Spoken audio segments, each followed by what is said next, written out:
Dans la forêt de Pascal Ferland est un essai documentaire qui explore les liens complexes entre les humains, les animaux et la forêt québécoise. À travers une structure fragmentée et chorale, le film nous plonge dans différents territoires où se croisent scientifiques, chasseurs, militants, membres des Premières Nations, chacun portant un regard distinct sur la forêt.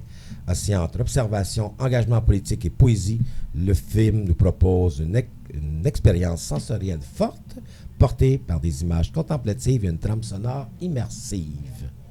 Pas pire comme présentation? Ça ressemble à ça. T'es-tu contente, Pascal, de ma présentation? Bonjour, Pascal. Bonjour. Bonjour, Pascal. Bonjour. Hey, en lisant un petit peu sur le film, parce que ça, c'est une des premières questions qui nous vient à l'esprit lorsqu'on voit le film. Combien d'années que ça a pris pour pouvoir arriver à monter ce projet-là? Parce que tu t'es promené dans le Québec pour aller rencontrer tous ces gens? Oui, vraiment. Mais je dirais que de l'idée jusqu'à la finition du film, il s'est passé 6 ans. Donc, ça a été un long processus. En fait, dès le départ, l'idée m'est venue, en fait, pendant la pandémie. Parce qu'on était confinés. Puis, j'ai été étonnée de voir qu'au centre-ville de Montréal, la faune reprenait ses aises. On pouvait voir des animaux sauvages au centre-ville de Montréal. Puis tout le monde s'achetait des chiens. Oui! Puis là, en fait, c'est ça. En fait, ça m'a fait réfléchir. Puis ça m'a fait repenser à l'erreur boréale de Richard Desjardins, qui ça faisait déjà 25 ans. Puis je me suis demandé comment se portait notre forêt publique, en fait, parce que la forêt, ça nous appartient au Québec. Et j'ai eu envie de retourner. Donc, j'ai fait des demandes de subventions sur la base de l'idée. En fait, l'idée, c'était vraiment d'aller dans la forêt et de faire un film choral sur les gens, justement, qui y vivent, qui la fréquentent, qui l'étudient, etc. Fait que c'était ça mon premier pitch. Il y avait aussi les animaux dès le départ, parce que c'est eux qui m'ont donné cette idée-là. Et j'ai eu un refus partout.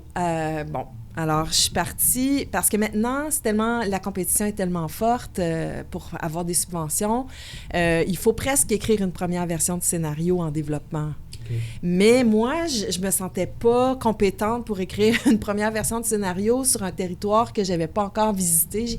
Je demandais de l'argent pour aller là-bas, donc il fallait que j'aille là-bas. Mais j'ai la chance d'avoir de la famille en Abitibi. Alors, ils m'ont accueilli. J'ai payé le gaz, j'ai payé évidemment une partie de ma poche, mais en allant là-bas, j'avais quand même une facilité de rencontre aussi avec des gens, puisque j'ai de la famille, ils m'ont présenté, ils m'ont donné des gens à contacter. Et j'ai passé 1 mois en Abitibi à rencontrer plein de gens, aller sur le territoire. Et quand je suis revenue, là, j'étais motivée. J'avais déjà une belle liste de protagonistes.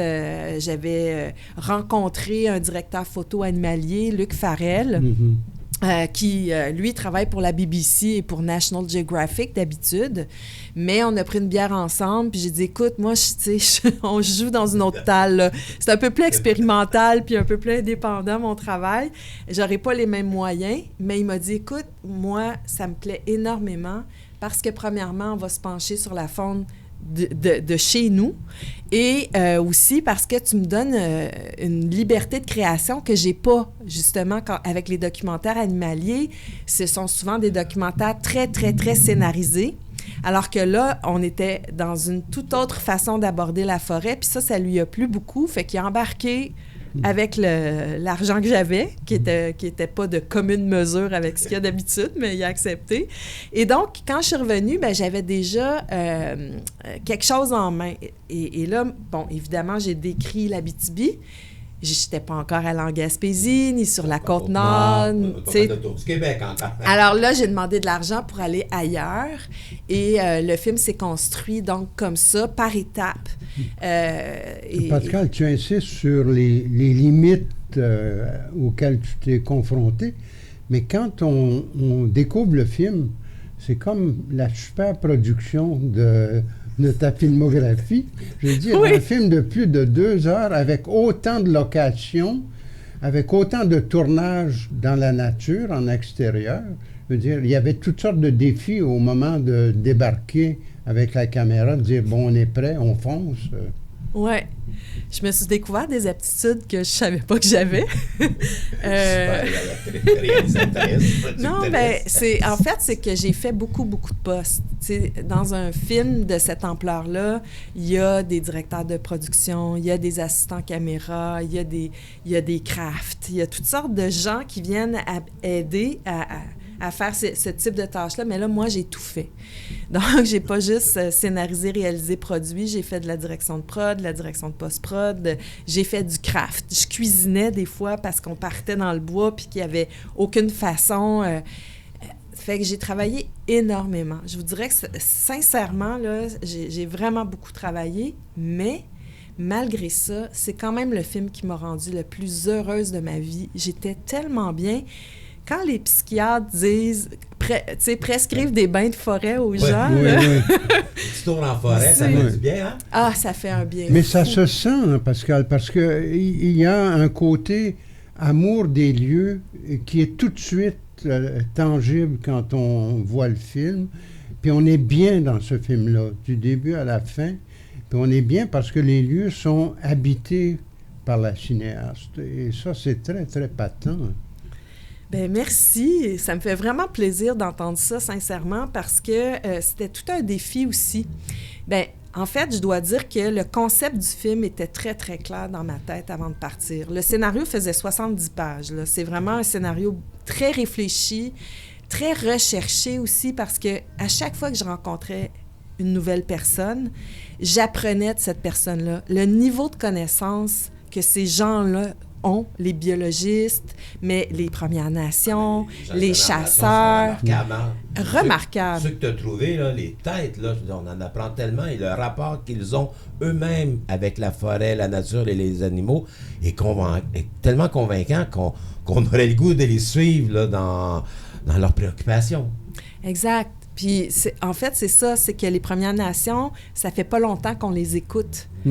Mais moi, en tout cas, ce que j'avais envie de porter, c'est justement cette connaissance-là de la forêt qu'ils ont, qui est incroyablement admirable. Tu sais, je pense qu'on collectivement, c'est bien qu'on fasse une prise de conscience à ce niveau-là. Et ben, les autres aussi, les biologistes, moi, en tout cas, j'en reviens pas. J'ai tellement appris à leur côté. Les militants, les naturalistes, là, les gens qui défendent la forêt avec leurs fibres, tu sais, c'est des gens, franchement, de qui j'ai beaucoup, beaucoup, beaucoup appris. Et de les côtoyer, j'avais vraiment l'impression de devenir une meilleure personne à chaque nouvelle personne que je rencontrais. Puis aussi les animaux, parce que quand on se promène en forêt, on les voit pas, les animaux, ils se cachent, bien entendu. Mais quand on se tait, quand on plonge dans l'écoute puis dans l'observation, là, tout d'un coup, on peut les voir. Fait que ça aussi, c'est un apprentissage, tu sais, de se taire, de ralentir, puis d'observer et d'écouter ce qui se passe autour de nous. On est tellement déconnecté de la nature. C'est incroyable. Mais là, on en parlait avec Robert, c'est difficile parce qu'on est à la radio. Mais il faut juste aller voir le film pour un plan d'un lynx. Oui. Ah non, il nous marque, hein? Absolument. Parce que le film fait 2 heures, fait qu'il y a plein de plans, puis on parlait des animaux, puis là, je disais à Robert, est-ce que tu t'appelles du plan du lynx? Puis il me dit, oui.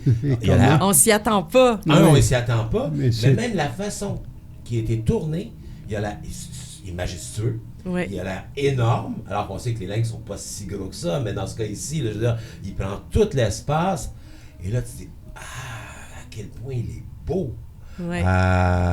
Puis ça, pour moi aussi, c'est une des très grandes qualités de ton film. C'est que, oui, tu aimes la forêt, mais tu rends aussi hommage à la forêt, mais aux gens qui l'habitent. Absolument. Tu les filmes avec amour. Oui, mais c'est quand tu dis que c'est un lieu habité, c'est ça aussi le propos du film. Oui. On croise les habitants de la forêt, ils sont très, très présents, ils sont beaux, ils sont magnifiés. Je veux dire, un orignal, là, je veux dire, j'en ai jamais fréquenté de très près, mais c'est quelque chose de très impressionnant. Vraiment.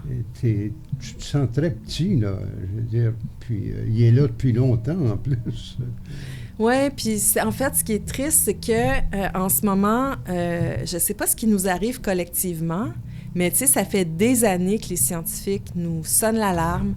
On est dans une 6e extinction de masse. Les changements climatiques, c'est pas une blague. Puis c'est sérieux, là, c'est des sommités internationales qui nous disent ça, mais on continue de consommer de plus belle, plus qu'avant encore. Quand on change de voiture, on achète un VUS. C'est hallucinant ce qu'on est en train de faire humainement, collectivement, à la nature. Et moi, en fait, mon intention profonde, c'était de vous prendre par la main, de vous y amener dans cette belle forêt-là, de vous faire voir à quel point elle est extraordinaire. Mais graduellement, l'intention, c'est vraiment de faire prendre conscience qu'on est à un seuil critique et que si on fait rien, là, de toute façon, on va disparaître avec cette nature-là. Mais tu sais, pourquoi on ne ferait pas un effort pour la préserver? Parce qu'elle est extrêmement bénéfique pour nous, cette nature-là. On en a besoin, on en dépend. Donc, c'était ça l'intention profonde. Oui, parce que la troisième partie, ce que j'appelle la troisième partie, là, les 20-25 dernières minutes du film, il y a un point de vue très personnel et critique par rapport à la situation de la forêt. Et c'est aussi la partie où j'ai l'impression de retrouver Pascal Ferland, parce que je regardais, tu as un peu fait avec la forêt ce que tu as fait avec Pauline Julien. Oui. Parce qu'il y a un moment où tu le mentionnes. La forêt, c'est notre identité. C'est nos mots, c'est notre âme, c'est notre monde. Il faut la préserver parce que si on l'oublie, ben finalement, on va se retrouver sans culture. Puis là, je me disais, comment allait plus, avec la forêt, les animaux, refaire le film de Pauline Julien avec les mots?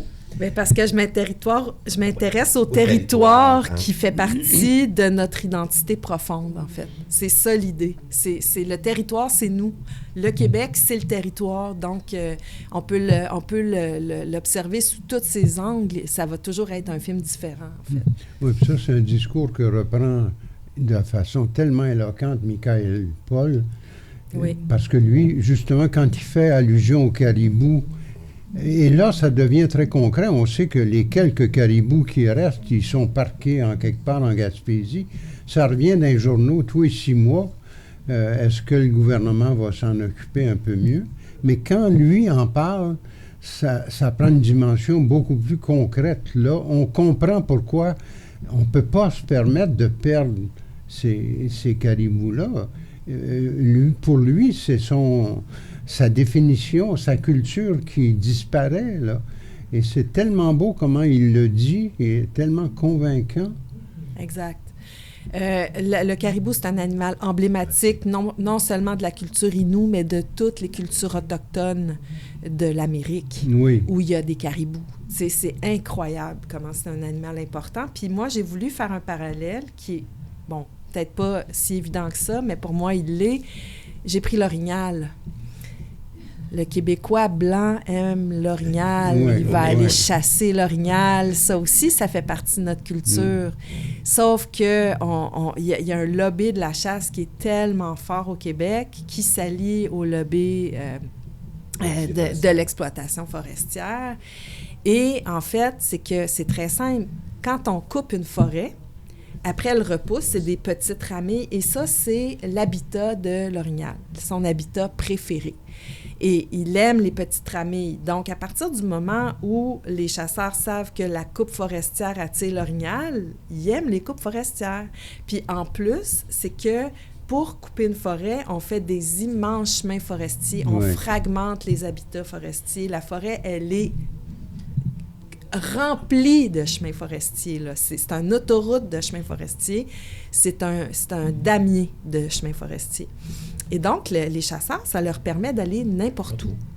Mais la faune, elle, n'a plus de place dans la forêt. Fait que c'est important de comprendre ça. Et avec les changements climatiques, puis là, je ne dévoilerai pas de punch du film, mais avec les changements climatiques, ça apporte des changements dans nos forêts. Et bien, dans certaines régions du Québec, l'orignal est maintenant vulnérable. Donc, c'est important de concevoir que plus on consomme, plus on abîme la forêt, plus on la coupe, plus on fait de chemins forestiers, bien, plus on va en payer le prix éventuellement. Oui. Quand on t'écoute là, trop longtemps, on a l'impression que le film est démonstratif, ce qui est complètement faux. Oui, je veux dire, c'est faux. Le film, on apprend tout ça en voyant ton film, mais on apprend ces choses-là parce que tu nous associes à ta visite de la forêt, parce on se sent dans le coup et on est ému de voir des animaux dans leur habitat et on comprend très rapidement l'ampleur du territoire et sa richesse. Quand on est Montréalais, ça nous échappe, ça. Tout à fait. On ne connaît pas notre forêt. On est insulaire en tant que Montréalais. Mm-hmm. Et le film nous secoue beaucoup. Ça, c'est formidable. Mais là, il faut en parler parce qu'il nous secoue aussi à cause de sa forme. Je veux dire, pas juste de ses images, mais de son organisation. Je veux dire, le travail, on a utilisé le mot choral tout à l'heure, le travail de René, que vous avez sûrement fait ensemble, d'organiser ce matériau-là, est sûrement très... Puis le travail de Lausier, moi, je ne connaissais pas ce musicien-là, mais c'est formidable, la présence de sa partition, qui est très discrète, mais à un moment donné, on s'aperçoit qu'elle est discrète, mais elle est toujours présente. C'est un complément essentiel à notre expérience de la forêt. Oui, la musique est un personnage dans ce film-là. Puis, merci de me ramener à l'ordre, parce que, effectivement, c'est pas un film militant. Puis, c'était aussi l'intention de pas faire ça, en fait. Ce que je voulais, c'était, tu sais, le cinéma, c'est de l'émotion. Puis c'était ça que je voulais travailler. Tu sais, comment on peut faire ressentir tout ce qui se passe, tant dans la beauté que dans l'horreur, la forêt. Donc, tout passe par l'émotion, qui est la force du cinéma, et la forme. Et donc, la musique devient un personnage, en fait, vibrant. C'est comme si c'était un peu l'âme de ses habitants, les animaux, parce que des fois, la musique est humoristique. Elle accompagne les animaux, elle leur donne un caractère. Mais des fois aussi, elle est un peu plus sensorielle, je dirais, parce qu'elle veut nous faire ressentir quelque chose d'abstrait, en fait. Puis c'est fou parce que le cinéma, la beauté du cinéma, c'est que justement, par l'image, par la musique, par le son, on est capable de transmettre des fois des choses, justement, qui sont très, très difficiles à comprendre d'un point de vue théorique. Donc, c'est vraiment comme ça que j'essaie, justement, de venir toucher les gens, mais pas toujours dans la beauté. C'est pas un film de Walt Disney. Ouais. Puis c'est drôle parce que sur les réseaux sociaux, il y a des gens qui ont mentionné la musique comme quelque chose d'insupportable par moment. Dans la bande-annonce, les gens ont vu la bande-annonce, on dit les images sont magnifiques, mais la musique, je suis pas capable. Bien, c'est ça. C'est que des fois, la musique, tu seras pas capable. Des fois, le son, tu seras pas capable parce que l'idée, c'est de te montrer qu'il y a peut-être quelque chose qui grince. Oui, parce qu'à certains moments, elle était envoûtante, mais à certains moments, elle était agressante par les choix, je veux dire, de tonalité. Ouais. Puis vers la fin, on ne veut pas tout dire, là, mais il y a comme un genre de bip d'ascenseur qui apparaît à l'intérieur de la musique, puis qui vient nous happer, puis nous déranger. Je veux dire, oui, c'est ça. Mais déranger, c'est le bon mot. Elle est fondue avec les sons de la forêt, puis avec les sons ambiants. Ils sont comme totalement intégré à sa partition. Absolument. Puis c'est une musique actuelle. On parle d'une musique contemporaine. Mais c'est ça, parce que quand tu parlais d'émotions, habituellement, la musique qui crée des émotions au cinéma, c'est 20 violons. Et mettre des violons sur ton film, ce serait un désastre. Oui. Je veux dire. Et là, c'est formidable comment cette musique-là, on l'oublie pourtant, elle est très présente, mais on l'oublie parce qu'elle est totalement identifiée à la forêt et à ses habitants. Oui, elle est intégrée, c'est vraiment la musicalité de la forêt. C'est vraiment, c'est drôle parce que René et moi, quand on a commencé à travailler, moi, je cherchais de la musique parce que c'est un film choral, mais il est construit aussi comme une pièce musicale. On est vraiment il y a des mouvements dans le film, tu sais, comme dans une pièce de musique classique, là. Donc, on avait besoin de musique pour nous guider dans ce mouvement-là. Et donc, moi, je cherchais de mon côté, puis René, c'est un gars de Victoriaville, et il y a le festival de musique actuelle là-bas, puis c'est un grand mélomane, il connaît bien la musique actuelle, puis un matin, j'arrive, puis il avait pris de la musique de Philippe, il l'avait intégré dans le film, puis on a regardé une scène, puis on a fait « Oh mon Dieu! » Tu sais, ça y était tellement, et donc, sur Bandcamp, parce que Philippe Lausier, c'est quand même un auteur, un compositeur de musique actuelle qui n'est pas très connu. Sa musique est disponible sur Bandcamp. Alors, j'ai acheté toute sa discographie. Puis là, il a dû se dire, voyons, c'est qui elle qui achète toute ma musique, tu sais? Et on a travaillé avec sa musique pour tout le film. Et vraiment, puis je veux dire, chaque scène, on était capable d'aller chercher une pièce dans sa musique existante. Puis à la fin, on a fait un visionnement, on a invité Philippe en se disant, mon Dieu, on espère qu'il va nous donner l'autorisation d'utiliser sa musique. Puis quand il a vu le film, il a été étonné. Puis en même temps, tu sais, vraiment flatté parce que ce n'est que sa musique qu'on a utilisée. Puis, il y avait quelques pièces qu'on ne pouvait pas utiliser, fait qu'il nous a composé de la musique. Fait que c'est un mélange de musique existante et de musique originale. Mais c'est que de la musique de Philippe. Oui, oui. Et tu parles du travail avec René. Comment c'était le montage? Vous avez été ensemble longtemps? Il y avait beaucoup de matériel au départ?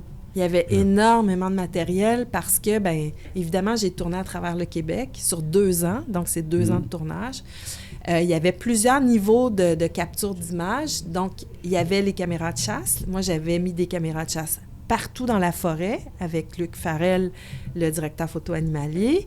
On avait les images de Luc, justement, ses captures à lui.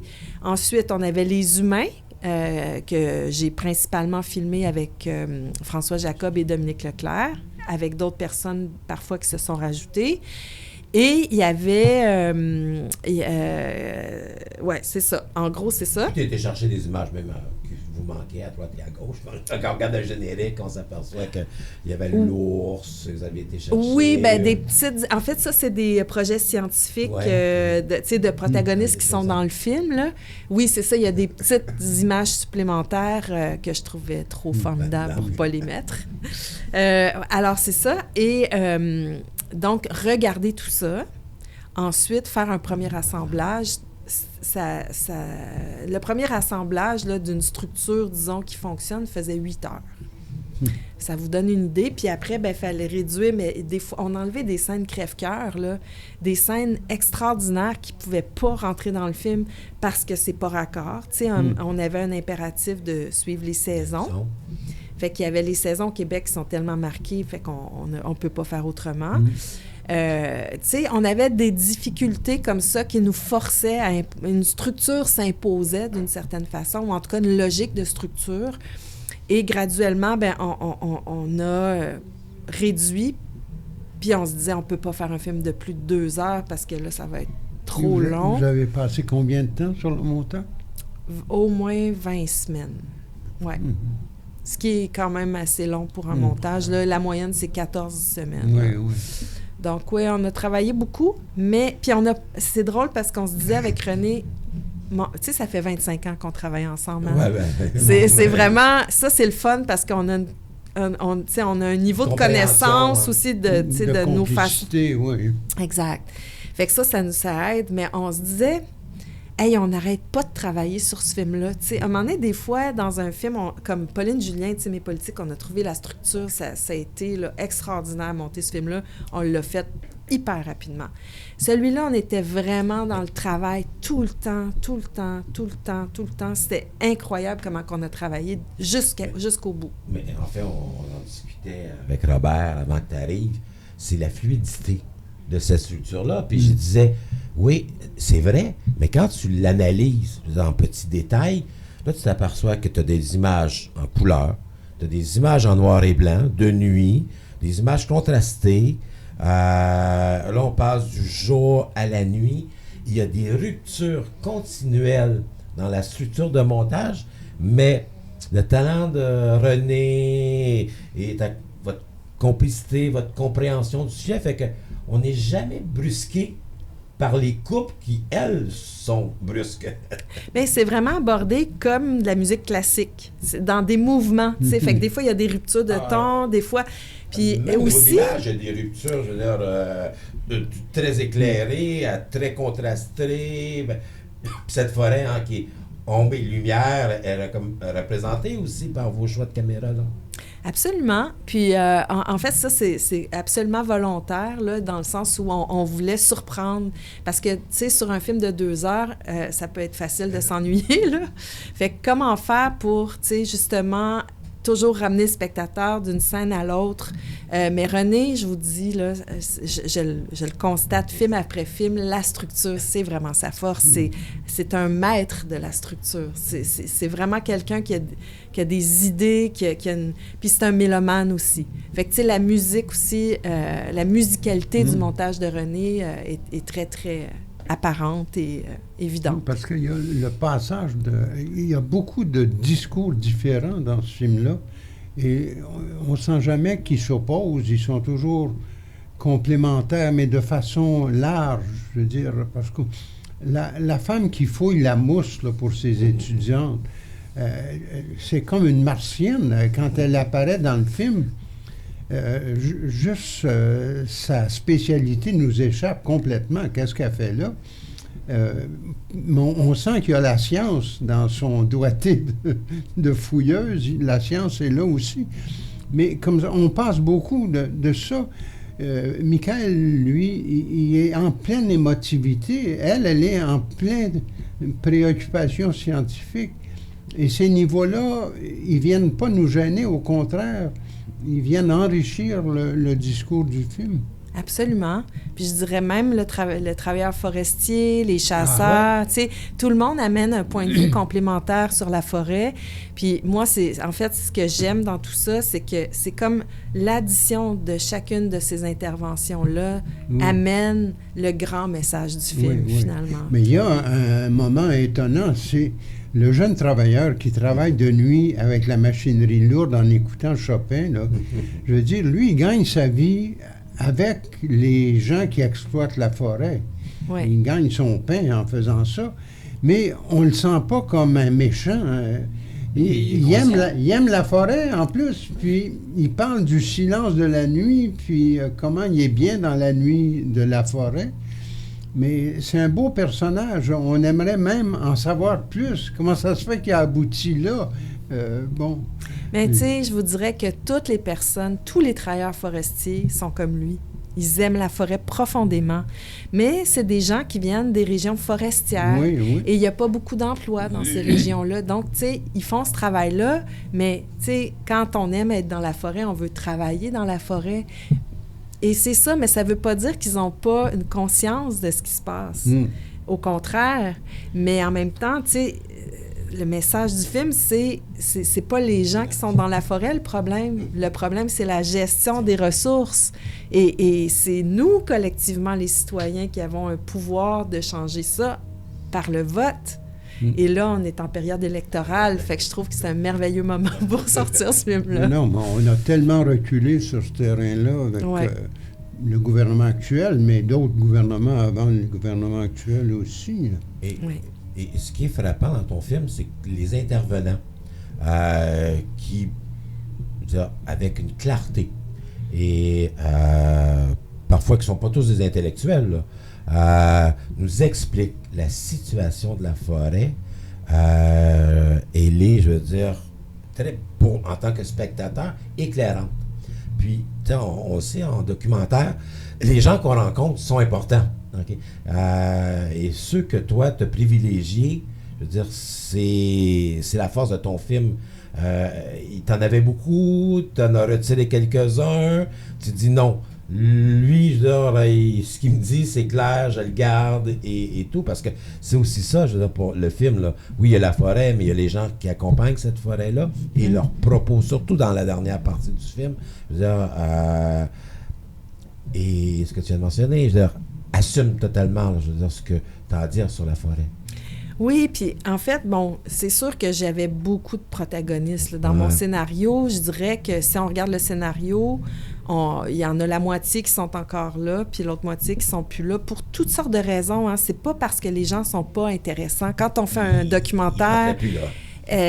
Oui, ils sont tous intéressants, ils ont tous quelque chose à dire, mais à un moment donné, il y a une structure qui s'impose, puis c'est vraiment des fois très délicat parce que j'avais d'autres travailleurs forestiers qui étaient tout aussi inspirants que celui qui est resté dans le film. Mais eux, ils coupaient dans le Grand Brûlé, juste après le Grand Feu de 2023. Fait que je voulais aller filmer ça.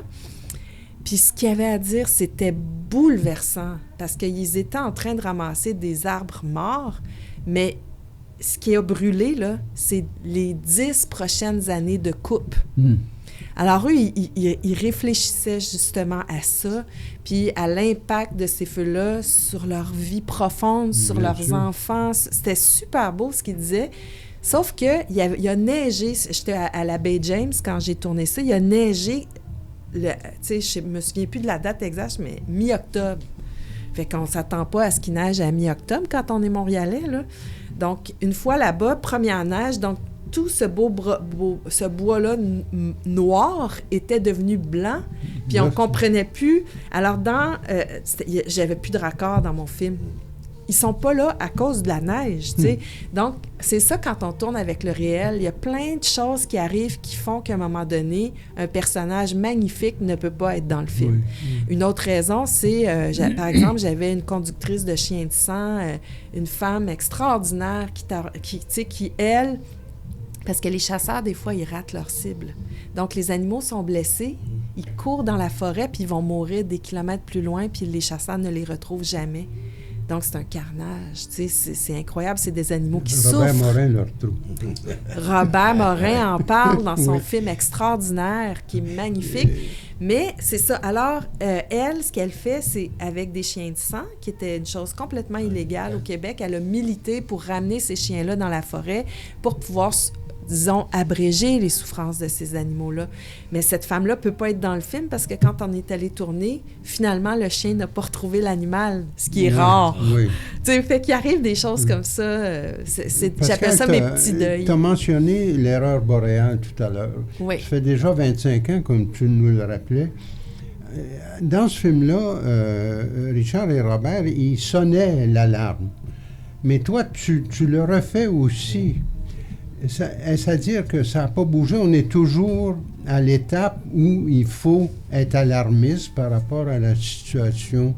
Définitivement. Puis encore plus qu'à l'époque, à cause des changements climatiques, à cause de les grands feux là, qu'on a eus en 2023. Je veux dire, c'est plus que jamais. Puis d'ailleurs, Richard dirait la même chose. Il a envie de faire l'Aurore boréale 2. Alors, c'est tout dire.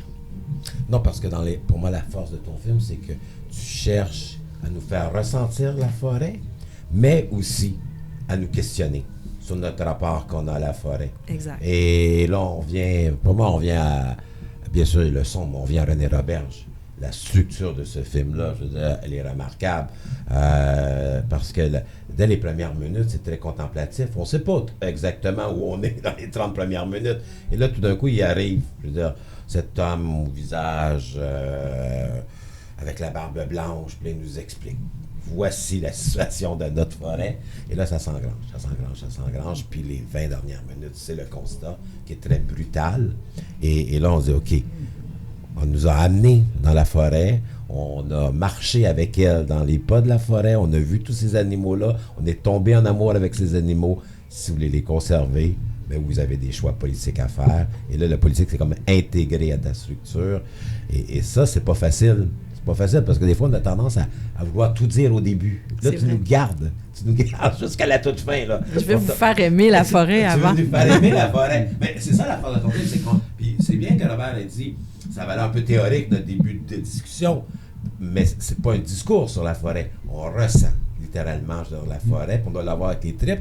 Puis tous les intervenants, puis j'ai noté des bouts, je veux dire, des gens qui parlent du caribou dans le bruissement des feuilles, le craquement des branches, les ancêtres murmurent des paroles de sagesse, les Atsokan reprennent vie pour guider nos pas sur ceux des anciens, le silence, riche d'enseignement, parle à qui sait écouter. Et ça, c'est en Anishinaabe-Mowin dans le film. Ouais, hein?